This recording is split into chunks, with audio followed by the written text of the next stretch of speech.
this contest set for one fall is for the WWE Championship.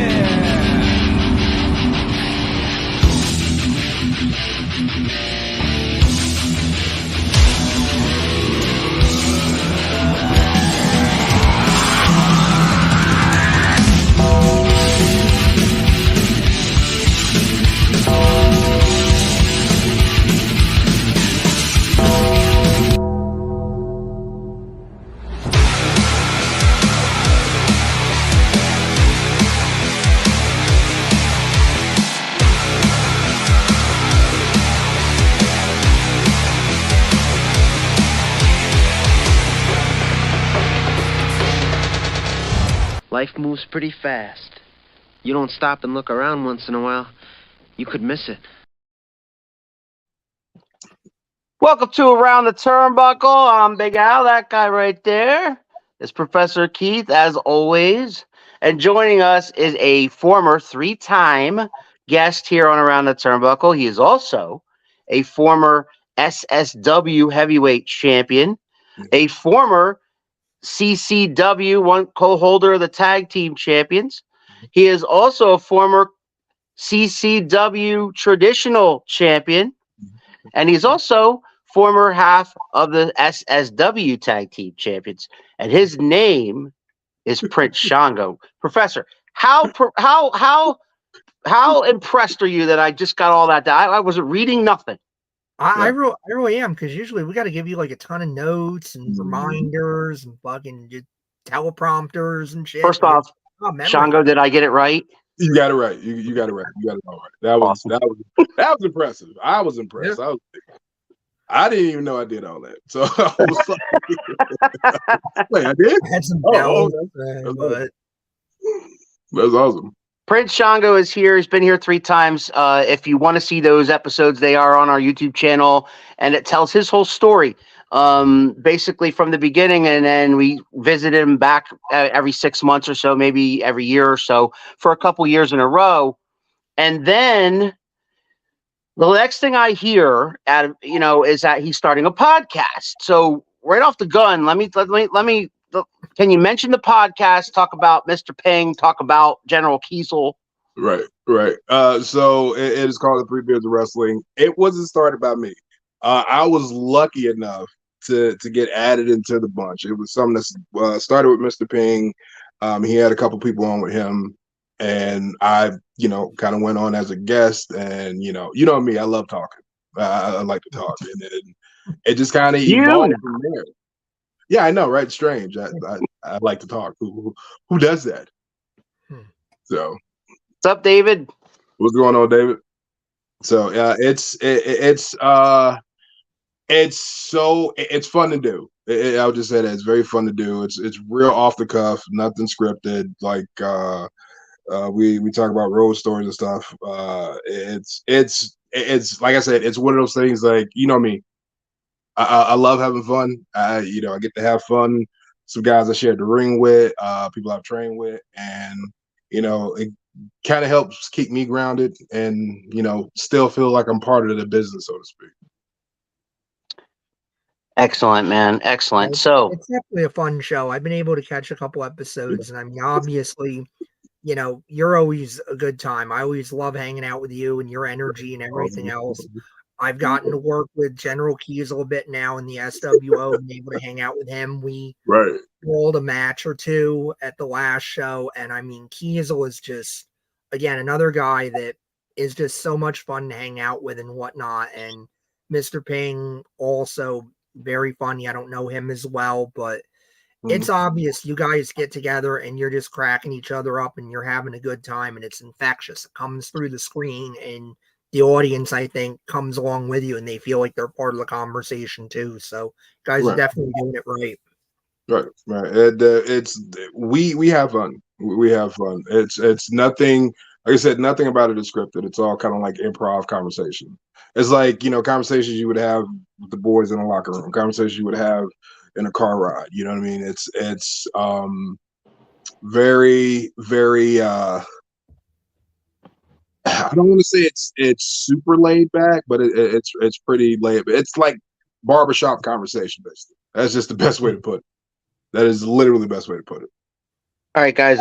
Not that I'm not paying attention to you, but my wife pointed out we were having technical difficulties because normally we're live on YouTube and Facebook on two different pages. And for some reason, Facebook is not allowing that to happen. So we are only live on YouTube. So I'm trying to rectify that while you guys were talking here.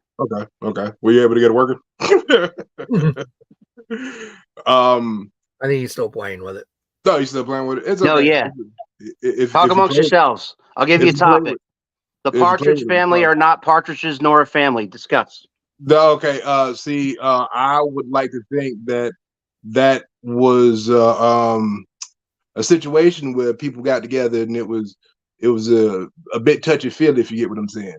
Like somebody, yeah. So a couple of them females got treated like a rotisserie. I'm not saying who, but I'm pointing toward the mother. Rotisserie, you said. Yeah. Okay, so yeah, and you could catch you and Mr. Ping and General Kiesel on Three Beards on Monday nights, right? Yeah, and you know what? This Monday night, I think we got a real interesting guest. Like, I think somebody's going to be on the podcast this Monday night. That's going to be, kind of big, and they're Al. So that's going to be fun. I can't wait for that. Okay. Neither Mr. Motorman is here, and thanks to Prince Shongo to bring in the Three Beards to Around the Turnbuckle this Sunday night. Talk away, my friend. I appreciate it, David. I appreciate it. Broadcast colleague. Yeah, Big Dave. Nice. So, briefly, let's start at the beginning, all right? Okay. All right. So, for those who don't know, how did you get into professional wrestling in the first place? So I was born and raised in Pensacola, Florida, and Pensacola is like a big mecca for wrestling. And I've always wanted to be a wrestler. That's always been my thing. So I got the opportunity to train at PXWA out in Jay, Florida, with a couple of guys. Did that for about a year and a half. Had to take a break. Fast forward, come up to PA, got with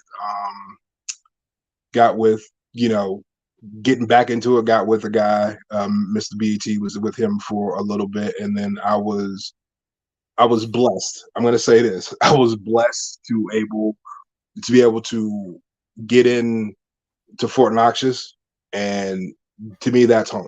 That's home. I got to work with Rob, Mr. Ping, AA Ron, J-Cat, and just a list of Stefan Ramon, like a list of people that helped me grow and, taught me not only to be good at what I do, to be better at life. And that was always something I still hold dear to my heart. I never wanted, it was weird because it was kind of like, you don't want your parents disappointed with you. Like, you don't want to embarrass your parents. So when I got the opportunity to go different places and wrestle, I always kind of kept that in the back of my head. Like, I don't want to make, I don't want to be an embarrassment to the people who train me. So. All right. So for those of you just joining us, normally we're live on Facebook, and Facebook's being difficult tonight for whatever reason. So what I did was I reposted our YouTube feed to my page, to Around the Turnbuckles pages, and the group. So if you guys are watching on Facebook, you cannot comment in. You can just watch. But if you want to comment in, you got to go to YouTube and watch us on YouTube. So then, I'm sorry, I didn't mean to interrupt you, but keep going. You're fine. So that was just basically the beginning of everything. Like, I was lucky enough to have the longevity and have the people around me to help me be successful. I got to meet a lot of amazing people along the way. I got to work with a lot of amazing, people along the way. Got to travel a little bit, work with different companies. I got to see the difference in, audience reactions and stuff like that. Like, I feel blessed. This is the best way to put it. I feel blessed. Oh, thank you, Jessica. I appreciate it. Yes, and I got to say that like we've been blessed to see you in person. And each time that we did, hats off to you because I mean you're a big dude that can move around very well. When you are in that ring, you remind me reminiscent of a guy like a Kevin Owens type guy who has that beef, but he can move around and he can do everything that those guys can do. I mean, I Right. saw your ass jump off of top ropes down through a table, or where you put through it. I don't remember. It was you were put through a table, or somebody jumped down through a table on top of you, or I don't forget. Yeah, well, I And know then a table. superplex into a table, something like that.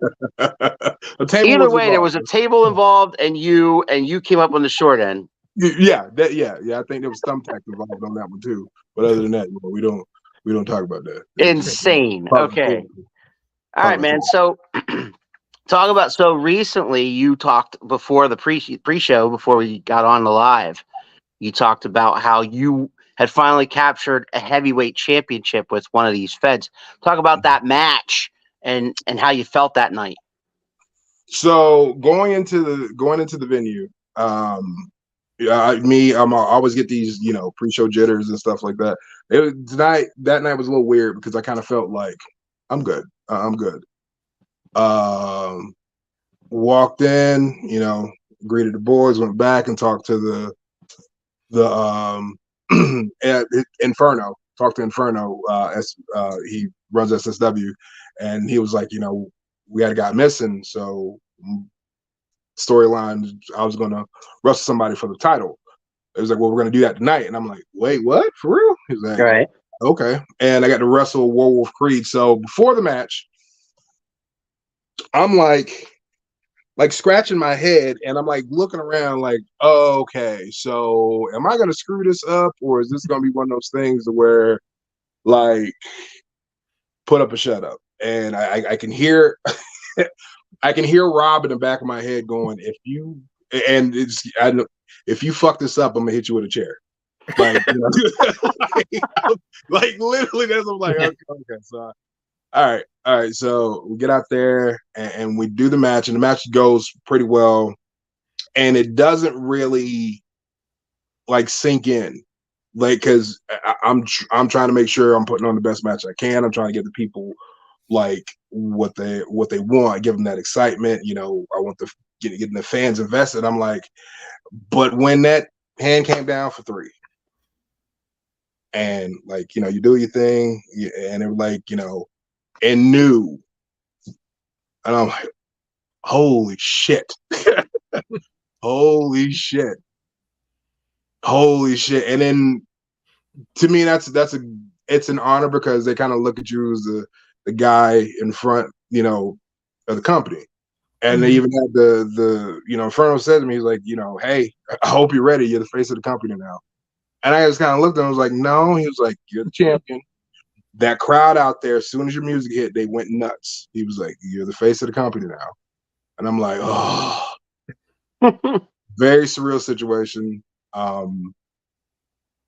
Blessed moment. There are people back there, like, Jim Norcross comes up, he gives a big hug, he's crying, and I'm just like, oh man, I can't believe this is happening. Like, this is amazing. It was a great feeling. And awesome. Yeah, so that's great, and so you're the man for the first time, and you were doing this for how long?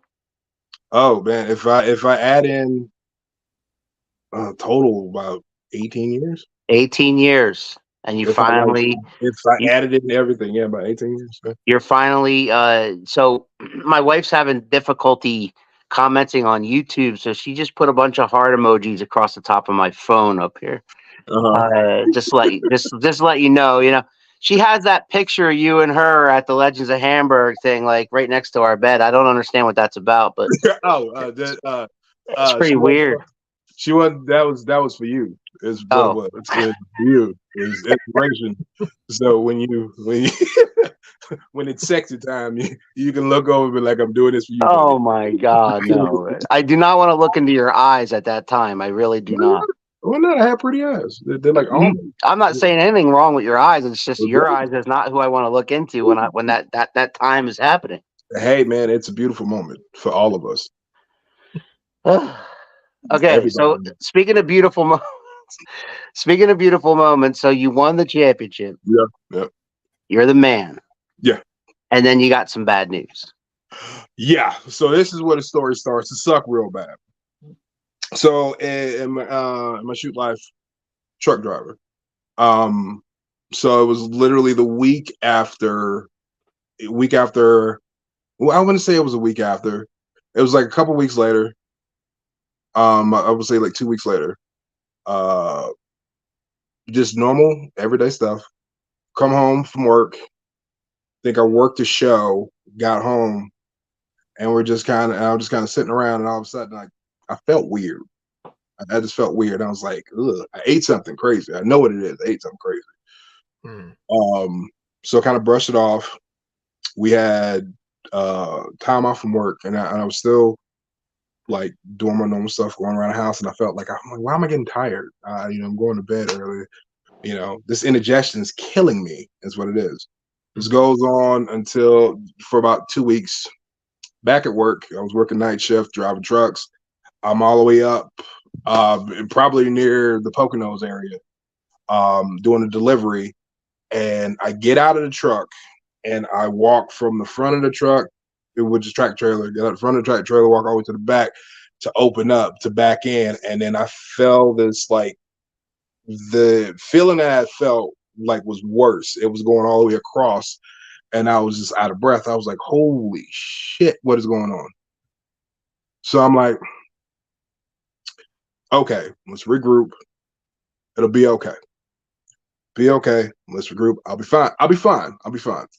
I go in, park the truck, back it in, and I got out of the truck again, walk to the back, walk a little further, and now the feeling's even worse. And I'm like, okay, so this is weird. This is weird. This is really, really weird.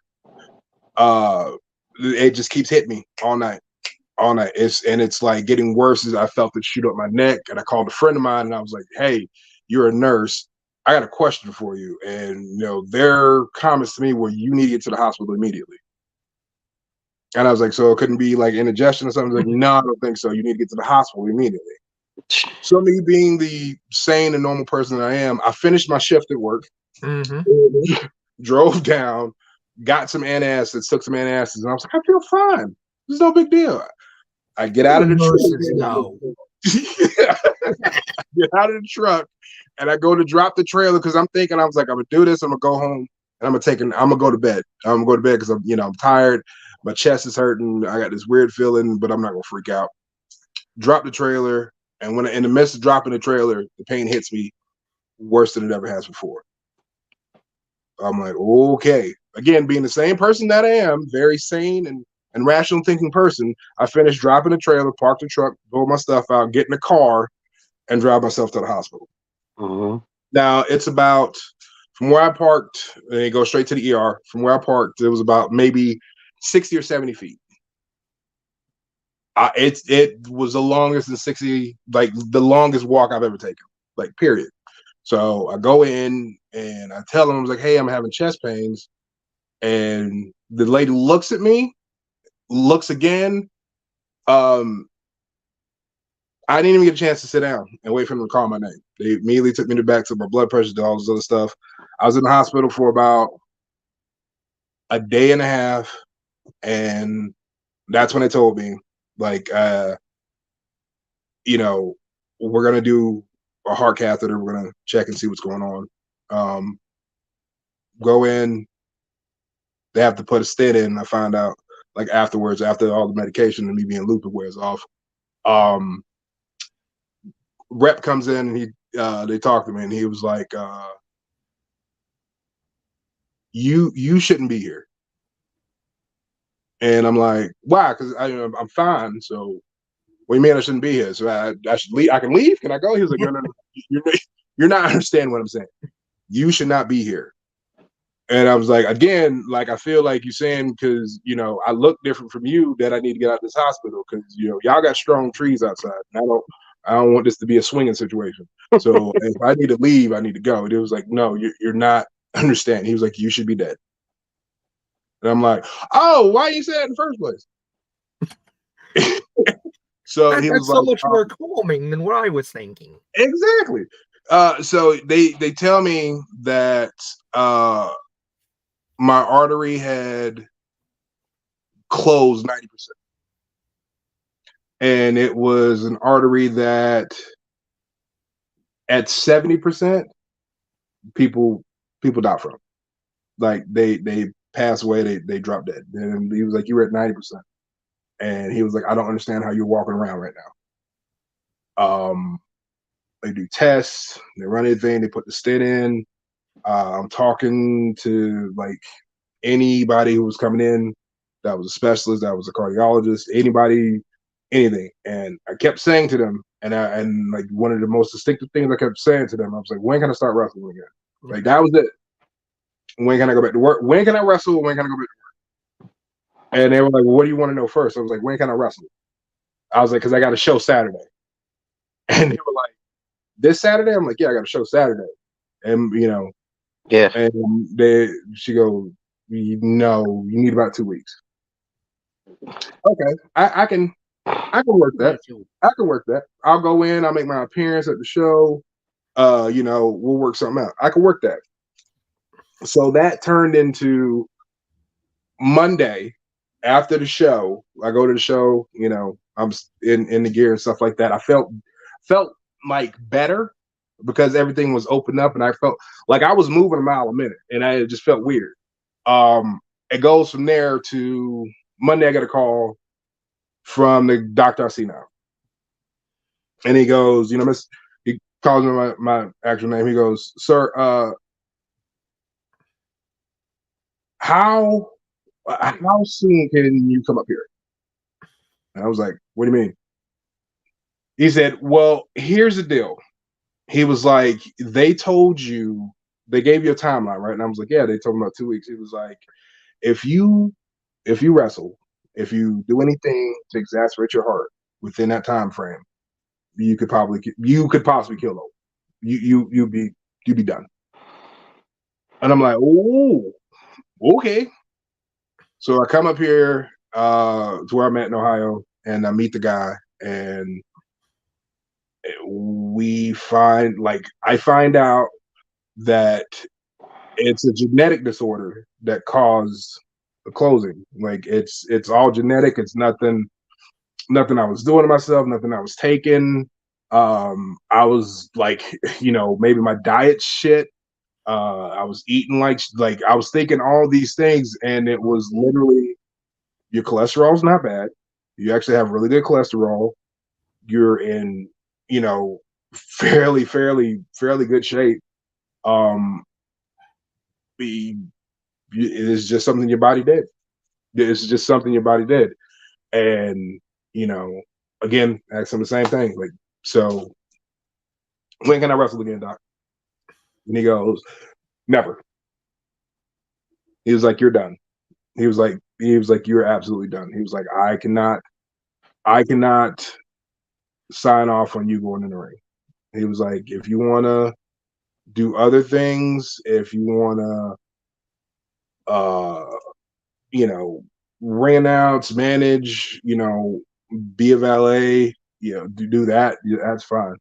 He was like, but if you go in the ring, if you work out too hard, if you run, if you do anything that speeds up your heart, you could possibly kill yourself. And I was like, good to know. Because there was a lot of damage within that time frame that happened. And it threw my body in a whack. Like there's stuff still going on. Like I've been out of commission since April. So and I just won the damn title. Literally, that was one of the hardest phone calls I had to tell these guys, because I went to the show and I told them, I was like, look, so here's the thing, I can't work tonight. And they was like, why? Because I was really excited because I was getting ready to wrestle Laszlo. I fucking love Laszlo. And he was like, yeah, I can't go tonight. What happened? You hurt yourself? And I had to tell him, well, I had a heart attack. And they just kind of looked at me like, wait, you're here? Yeah. Right. I was like, yeah, I had a heart attack. And they were like, wait, no, what the fuck? Seriously, what happened? I was like, I had a heart attack. And you're at the show. Well, yeah. What? Yeah. Yeah. When'd you get out of the hospital? Thursday. It's Saturday. Like, why are you here? So, yeah. That's where I'm at right now. Greg is here. Thundercat Greg, Prince Shongo. I wish I could have met you while I was up there. He did come up to see some Pennsylvania wrestling. Oh, man. Yeah, that would have been awesome, man. Three Beards are here. I don't know which one. What's up, fellas? They are here. I'm guessing Mr. Ping, but who? I don't know. Yeah. You would know. Yeah, hey, it could be Ping, could be Kiesel. I mean, if you want to bring him up, we can bring him up. It sounds good to me. Yeah, I love it. So now that story's told. Okay, 18 years in the business, you get championships.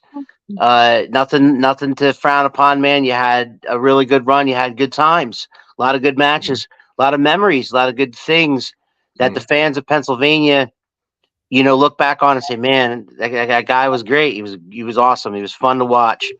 Now, the next thing I heard was you picked up and moved to Ohio. When the hell did that happen? The Dr. Shea, he was very insistent about me coming up here, and then a couple of we had to do a couple more procedures to make sure I was okay. He was the one that kind of basically told me that wrestling saved my life. He was like, if you weren't a wrestler, then you'd be, bye-bye.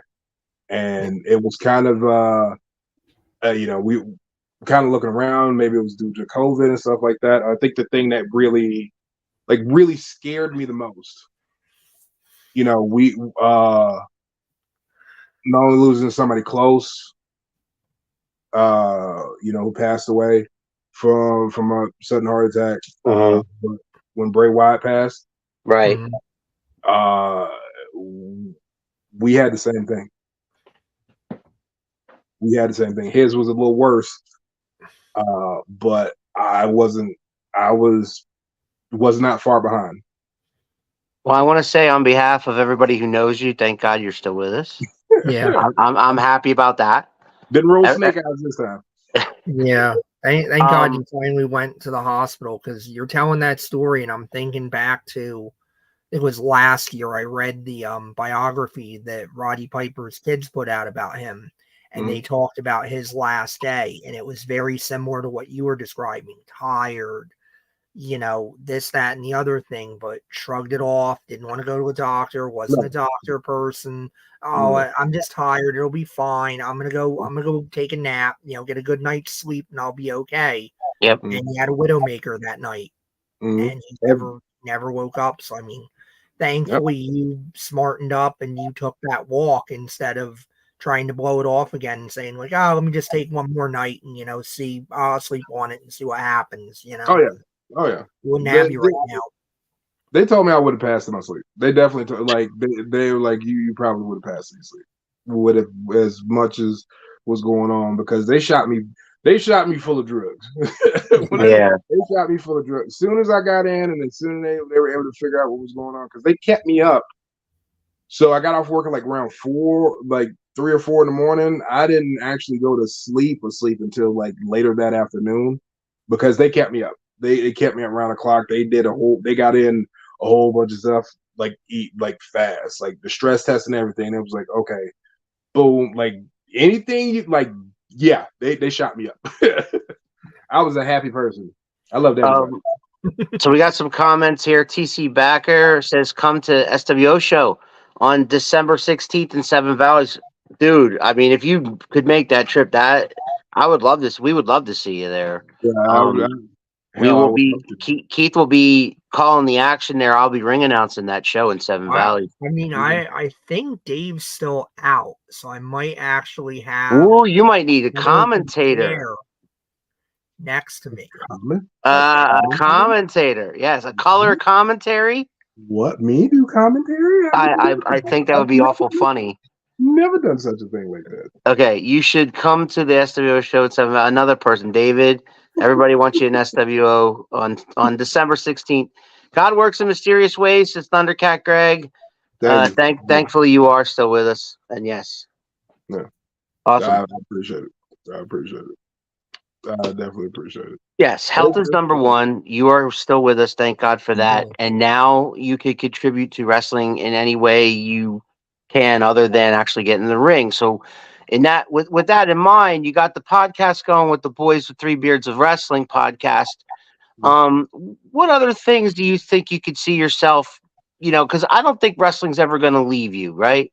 No, it's very, very, very, very, very difficult for me to be like, I'm done.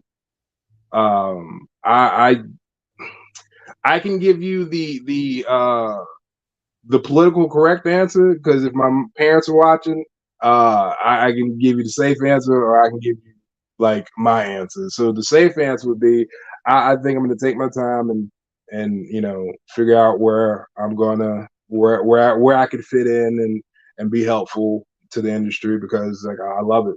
It's something that'll never leave me. Yeah, but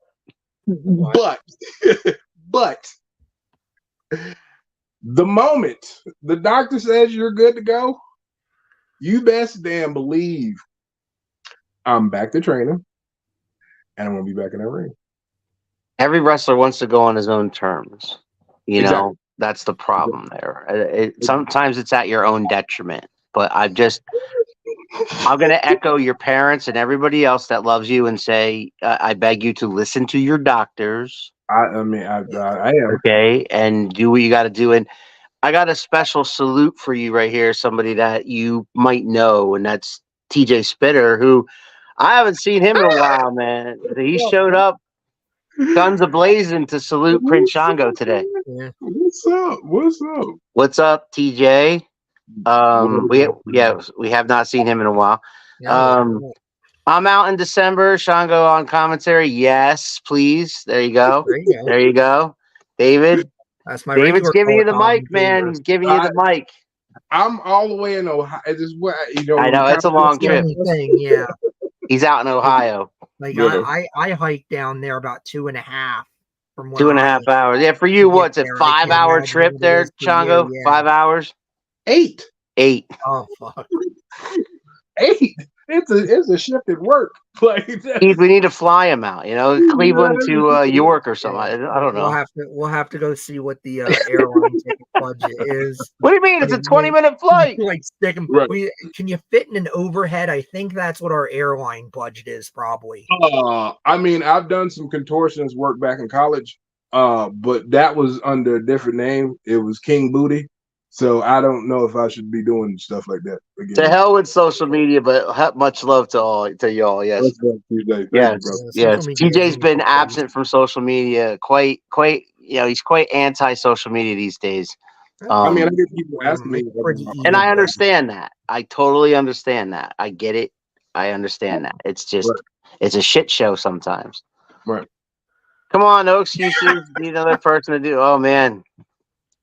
If I'm David, I'm going to tell you this. I'm going to tell you like this. All you people then forward him a plane ticket. You want him there. I want to be in the ring. I want to be a part of the action. Yes, I will do commentary for as long as I can physically sit still. But watching people work, I can't. It's hard. Right. It's very hard. Like we did a special Black Friday show for Three Beards, and everybody knows Black Friday is a big show for CCW, and getting to see like my wrestling family, that like it hurt and it made me feel happy at the same time. That's the best way to put it. You're happy to see everybody, but at the same time, you wish you were in there. Because I'm supposed to be there. Like that's what I think in my head. I'm supposed to be there. Yeah. I'm like, what am I doing? So I had a heart attack. So what? I'll get over it. I'll be fine.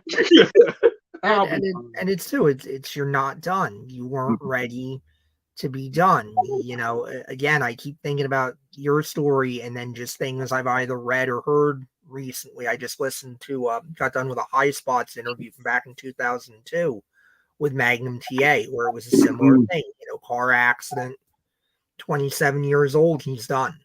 And he could have been the biggest thing in the world. I mean, he could have been rivaling Hulk Hogan, and he had all these goals and all these ideas, and in a flash, it's taken away, and then he tries to come back and he tries to do commentary and stuff like that, and he's like, he can't do it. It was so hard to do it because I'm sitting there and I'm watching it like worker. I can't.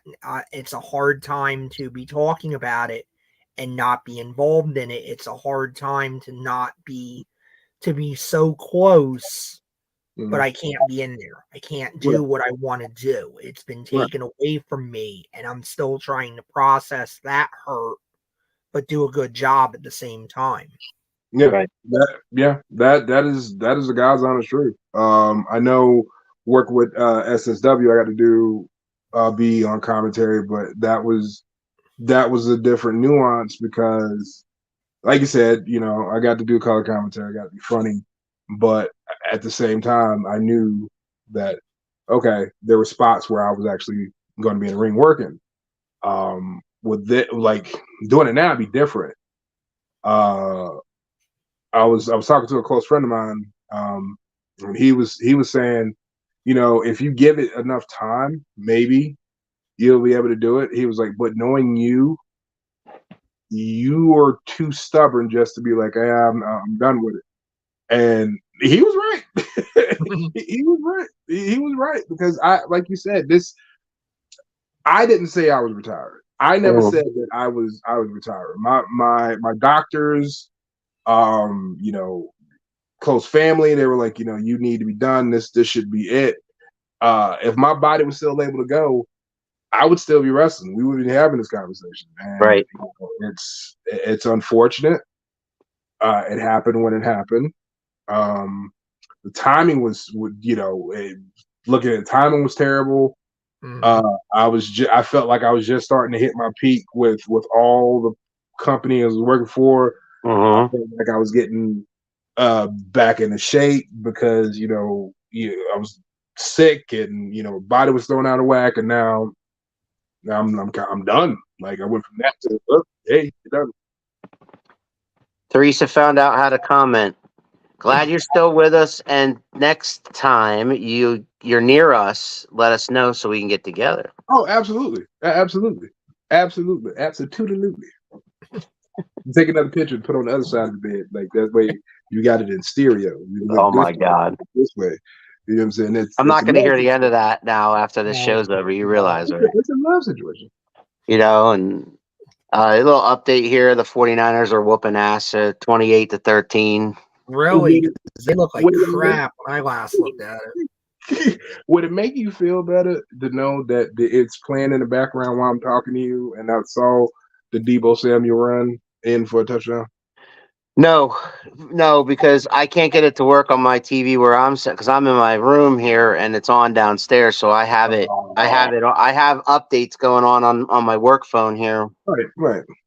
So I'm behind. So like when the 49ers scored, it was 21, you know, it was 21-13. And then all of a sudden, in a blink of an eye, it went to 28. And I'm like, yeah, forget this, whatever. You know, listen, they're 10-1. They lose this game. They're 10-2. They got to beat the Cowboys. If they don't beat the Cowboys, then the Cowboys can really take this thing over. If you know, that's not going to happen. What's not going to happen? One, Cowboys are going to be Philadelphia.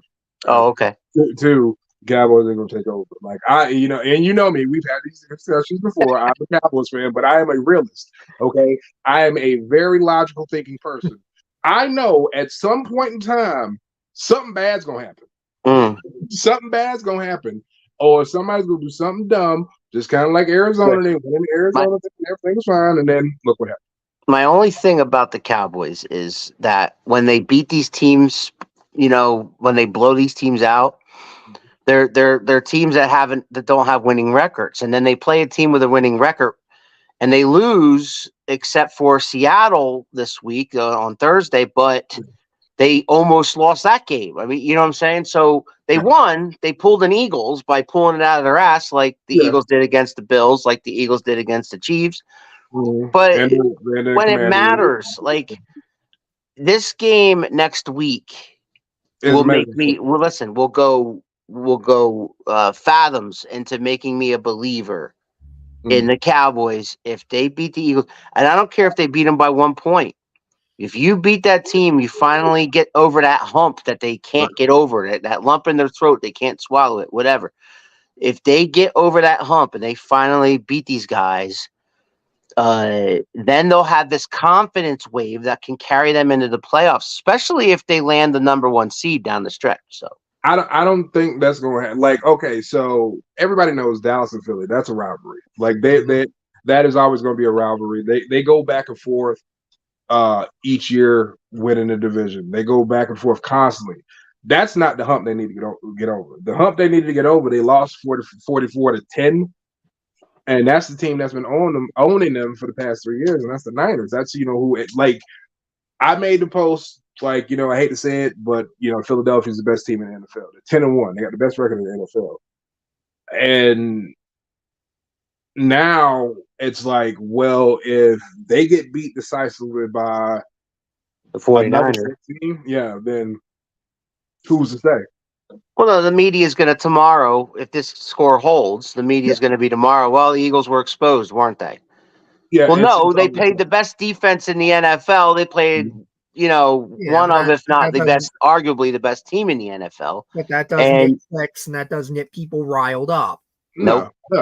See, and what drives me crazy about in the NFL football, what makes my head hurt, the defense was already good, right? The defense is already good. I don't know what kind of drugs they were smoking in Washington.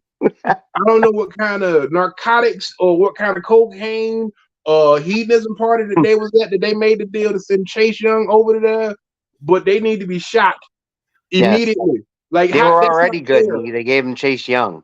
That's not fair, okay? That's not fair. That's like saying, hey, you had to fight Superman, but guess what?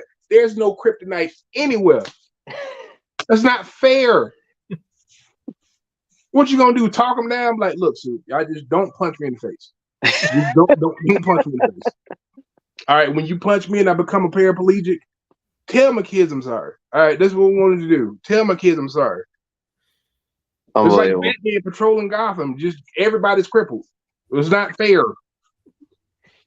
If you want to catch, some more words of wisdom by Prince Shongo, tune in to Three Beards of Wrestling podcast tomorrow night on Monday nights. These guys, because listen, I listen to you guys. All right, so when you have a guest, it's different because you're talking about the guest, you're talking to the guest, or whatever. But when you don't have a guest and you're just talking about wrestling or whatever's going on, you guys will talk about local stuff. You'll obviously. All you guys have ties to CCW, to Valor, to Seven Mountains, etc. So you guys talk about those upcoming events as you should. Keith and I are tied to SWO and 3WA, so we talk about those events all the time. So obviously you guys are doing the right thing. But the funny part is when you're not talking about wrestling, when you're just bullshitting about whatever, and all of a sudden it turns into hilarity. It just turns into ridiculousness. I mean, it has a camaraderie between the three of you. I can't. It's like I just can't. And every time you start talking nonsense, I don't even know what to say. I want to comment in, but I can't. I'm laughing too long. No, I can't. I try. You come in, and it's fine. Oh my God, it's ridiculous. And trust me, we get nuts. We get nuts. It's like, can't wait to see you back. To what you love, to what you do best. Love you, bro. Love you too, Darius. That's so my brother. So there it is. Yeah. So yeah, and listen. All kidding aside, we want you to go out on your own terms. I mean, there's been people like Edge and people like Stone Cold even that were told they could never do this again. They did it again. And they did it again. Now, yours is a situation that's different. It's internally, not necessarily a surgery thing, not necessarily a spinal fusion or whatever, blah, blah, blah. But I got the Triple H going on. It's not it's not something that the door is completely closed. It's fucking pretty damn close. Oh, But they ain't crack the sunshine. They ain't even right. crack in front of the door. Like this is But listen, you know, we obviously wish you nothing but the best. We just want you to be healthy, happy, in whatever you're doing. And I know wrestling is a huge part of you, but it's not the only part of you. There are lots of outlets that you have that you do that you can, explore at the same time while you're taking this time off. Yeah, and that's kind of like what I've been doing. Like, if everybody knows, a lot of the guests, the watchers here, the viewers and stuff here know, like, I do comedy. So a lot of like that's starting to pick up more. I'm working on, I can't say enough. I was lucky enough to get in with the guys with 3 beards. Yeah. Doing that, like that's become kind of like a religious routine. It keeps you sane, man. Because listen, Keith might not know this, but us doing this podcast every Sunday night, okay, I get excited because I got more excited because it was you this week. Obviously, let truth be told, but no matter who we're talking to, I do get excited because when we're here talking wrestling with our guest, no matter who that guest is, everything else is gone. It is. It disappears. And it's just us in this room talking wrestling for an hour, and it's heaven to me. And and Keith is a big part of that because he's been with me from day one. He's been, one of my loyal and most best friends. I'm so happy and pleased that this podcast has led to what it has led to. We didn't want it to. It just happened organically, and I'm happy he's getting to live out these dreams of calling professional wrestling matches on any level. It doesn't matter what level we're doing it. It matters that we're doing it and we're part of something, and we feel like we're part of something, and we feel like the people that follow us are living it with us. The guys that can't do it, guys that can't get in the ring and be a wrestler, or guys that can't be a manager, or guys that can't doesn't have the gift of gab the way Keith does or I do, and can't call matches or whatever. They're living vicariously through us and watching us as 3 years ago, just fans, to become what we're doing. And then the ring announcing for me, dream come true. This is a kid. This is a kid that used to pretend to be Howard Finkel in front of my mirror with a brush, and you know what I'm saying. Right. So my point is, man, we made all these friends in the business. And you are one of those friends that I think that no matter what happens to you from here on out, we're going to stay friends. We are friends. We love you. And we wish you all we wish you is to be happy and healthy. That's it. Whether or not you get back in the ring or not. If you get back in the ring or not, great. But if you don't, you have lots of life to live and lots of love to give. Yeah. Yeah. And that's the bottom line. Yeah. Because maybe as time goes on, like we say, in that, that initial shock and hurt and whatever of not being able to be physical with it anymore goes away. Maybe you'll find something else you can do with it. Maybe it'll be calling matches, maybe it'll be booking, maybe it'll be, managing or advising people. I can see the managing thing, man, where the managing thing where you bring a young hot tag team. Almost like a Diesel motherfucker, though, because you're so goddamn big. You can't play heel. You're gonna almost have to be like, I ain't a manager. I'm your motherfucking bodyguard. Exactly. Big Dave says thank you for sharing. Take it from me. Always listen to your body. Wishing you the best. Thank you, Dave. I appreciate it. I greatly appreciate it. But yeah, that's fucking funny. I would definitely do something like that. Yeah, of course you would. I would definitely do something like that. Yeah. All right, so we got about 10 minutes left, so I thought it'd be fun to talk about other things. Have you seen any good movies lately? Don't get me started on movies. Don't get me started on movies. Please don't get me started. Okay, so You triggered him. You can't help yourself. I can't. I try my best. I really try my best. So I was gonna post this video about me reviewing movies and stuff because I was gonna try to stay calm, cool, and collected, and not say anything crazy. But I can't do it. So you see the movie that was on Hulu about the alien said somebody lives here, nobody lives here. Why the hell we make this shit? Like something like that. Yeah. It was the same No line. one is safe That or was something. the dumbest damn movie I've ever seen in my life. People was losing their minds saying this movie was phantasmic and it was great. And I was like, the fuck is this? Like, really, what the fuck? Like, I've seen better aliens and Men in Black than this shit. Like, why? No, nope. It's shenanigans. So I'm like, you know what? That's just one movie. So another, if you know me, I love horror movies. So another one, I was like, okay, Talk to Me. Have you seen Talk to Me? I haven't, but I've heard. I didn't get a chance to yet. No. No, they need to name that movie. Shut the fuck up. Just shut up. Don't say a word. Just shh. Nothing. Don't say nothing because that wouldn't. Huh? That's really?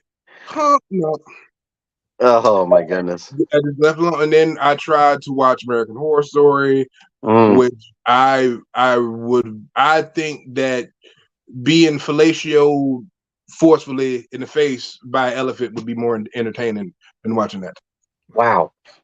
I've not gotten to that one yet, and Tell me how you really feel. I was a little concerned because I was like, why are we adapting stuff and putting it on American Horror Story? And I felt like the last couple of years too that it's a little bit more of an agenda in some cases than it needs to be with the stories. And it's like, I appreciate that you want to tell a story. I appreciate that you have a cause and you want to get some eyeline on your cause. But there are shows that I feel like are good for that. And then there are shows where it's like, I don't think you should. And I think American Horror Story is one of those. I think you just want a good horror story. You don't want to necessarily have to think too hard. You want your genre conventions and all that good stuff with it. Yeah, because cocaine's a hell of a drug. That's just all I'm gonna say. Cocaine is a hell of a drug. That is the best way to put it. Cocaine is a hell of a drug. I was able to watch some stuff that was like kind of outside the spectrum of what I would normally watch, but those two movies, man, made my head hurt. Like I thought I was having another stroke. Like that's how bad it was. I was like, I would rather suffer through the pain of having 7 heart attacks in a row than having to be forced to sit there and watch this dumb shit ever again. Did you see the Exorcist movie, the new one? It wasn't horrible. I would say it wasn't horrible. It wasn't like Talk to Me. Right. Because again, they should have called it Shut Up.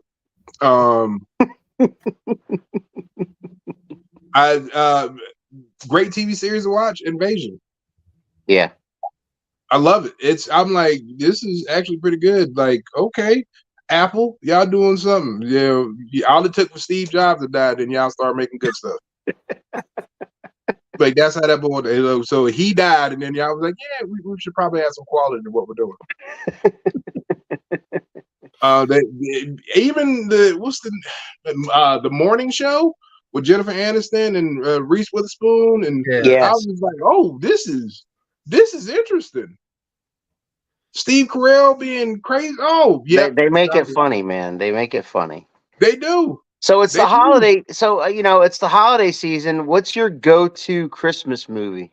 And what's the one you will not watch?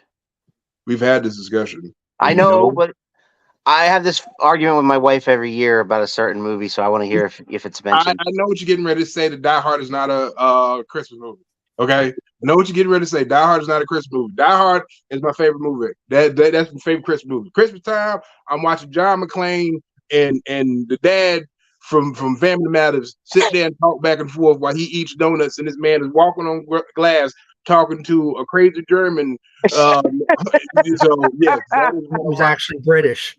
Who's actually British? Yeah. Well, he was something. Have you ever heard the crazy fan theory about the cop character in Die Hard?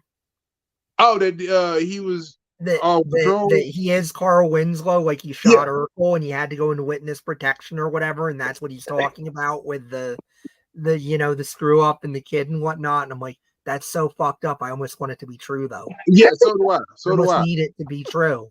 So do I, because I like after a while, Steve got on my damn nerves, and all I got to say to you about that one is that Bruce Willis himself said Die Hard's not a Christmas movie. You can't take nothing he'd say. Why not?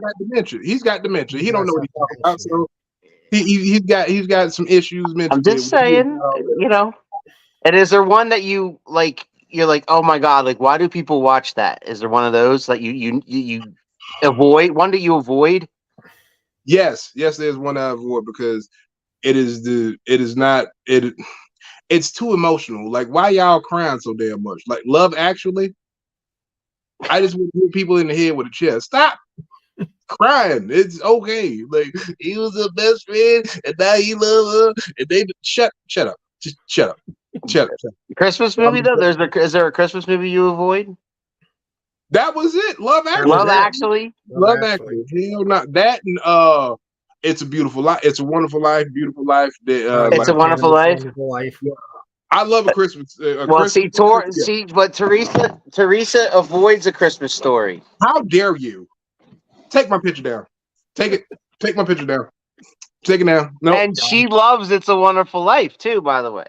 Oh, she does. Oh no. See, well, that killed that threesome. So I'm just absolutely flabbergasted with this because how can she say some stuff like that? No, absolutely not. We know it's A Christmas Story, and we watch them Die Hard. That is how this is Christmas working. Story and Die Hard. I love it, man. You're gonna put your eye out, kid. Right. Yeah, you're gonna put It's your eye out. It's a Wonderful Life is the best. That is her favorite. My brother is a Wonderful Life fan. Professor, you don't like any Christmas movies? I mean, I like A Christmas Carol. I like just about any adaptation. But which one? That's important. Which one? Story. Which one? I'm really partial to the Muppet one. There was a cartoon one that I grew up on when I was a kid. I like the old one with like Scrooge McDuck and Donald and Mickey. Yeah, the Disney one too. The Disney one because it's only 20 minutes long. Exactly. That fucking Ghost of Christmas Future stuff though. That is nightmare fuel. I don't care how old you are. You see that shit and you're just like, no, what the fuck? This is not Disney. What has happened here? I changed my answer. My go-to Christmas movie.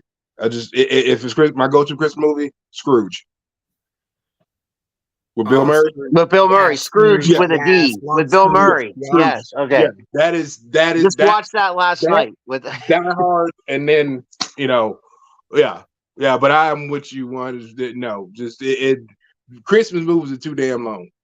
First of all, like why y'all so damn happy? I'm not a Grinch or anything. But I think the Grinch was misunderstood, and he needs to. They need to give him a statue.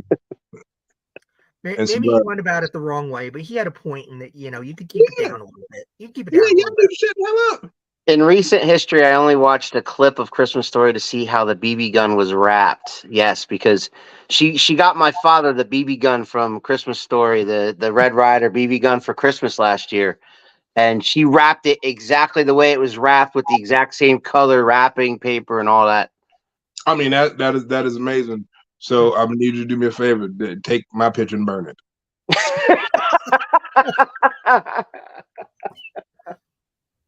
Because I'm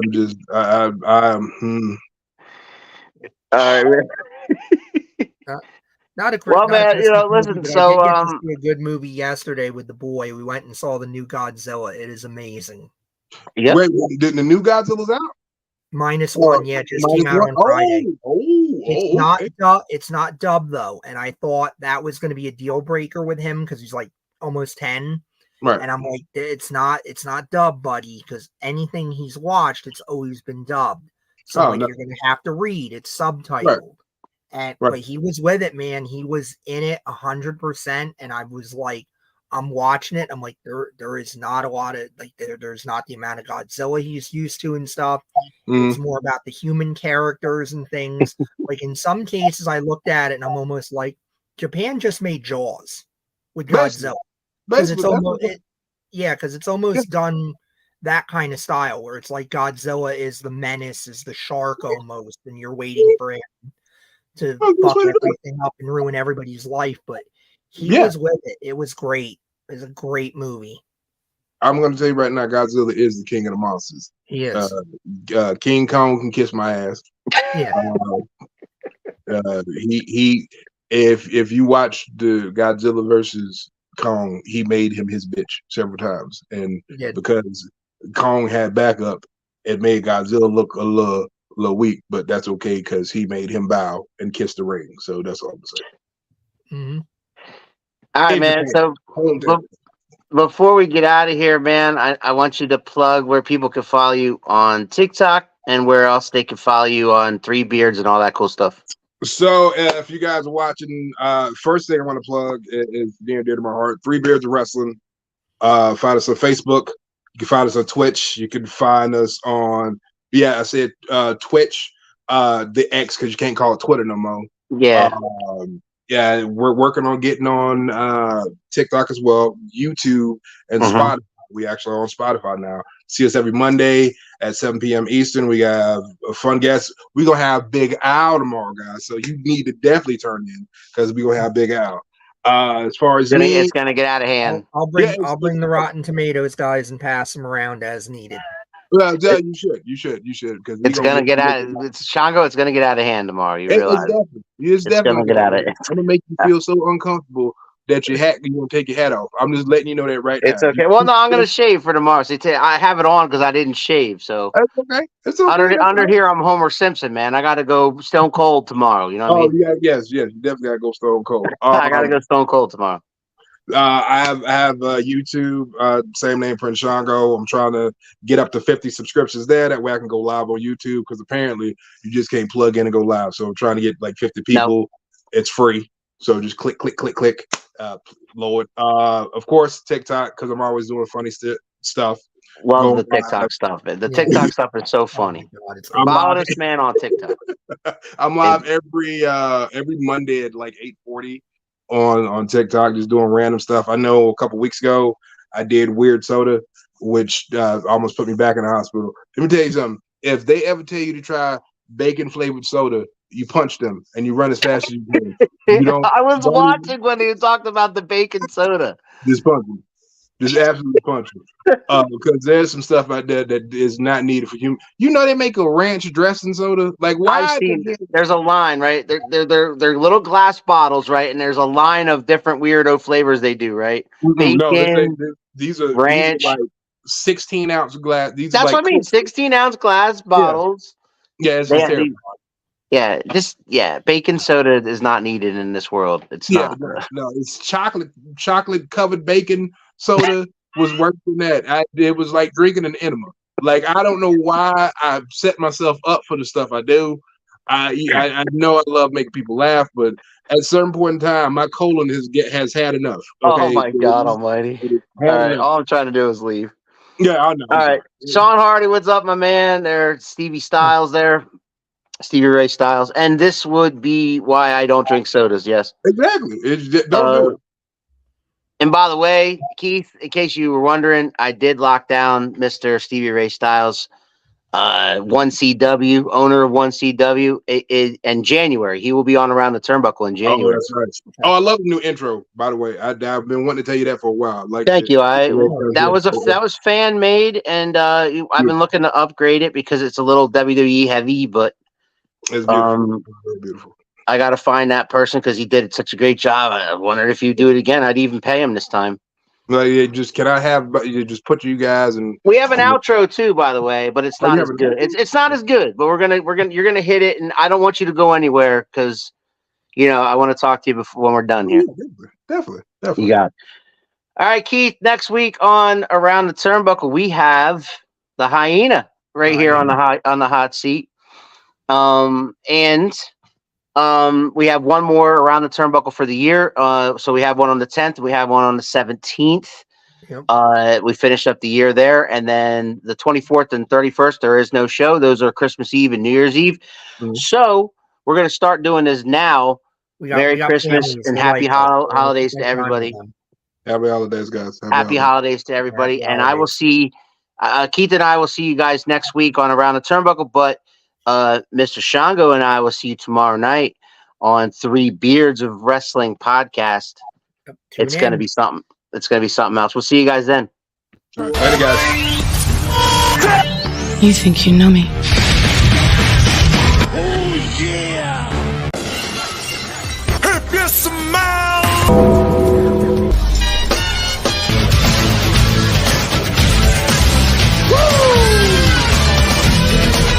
Calculations are correct. When this baby hits 88 miles per hour,